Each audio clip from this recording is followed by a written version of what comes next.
Накануне 13 сентября по стране прошел единый день голосования. Выборы охватили 83 региона. В Якутии прошли масштабные выборы на муниципальном уровне. В общей сложности население выбрало 103 главы поселений и 1029 депутатов представительных органов муниципальных образований республики.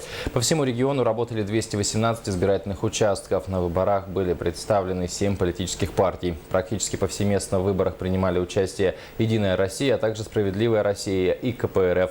Несколько меньше – ЛДПР.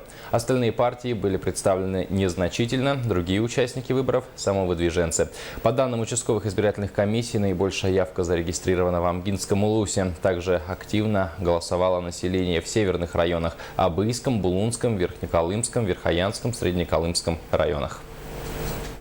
Наибольшую активность избирателей наблюдается в Амгинском улусе.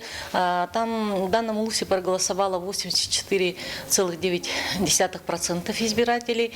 Также большой показатель в Алекминском улусе. Там проголосовало на 18 часов 73,7% избирателей. Также наибольший процент показывает Абыйский улус, более 60%.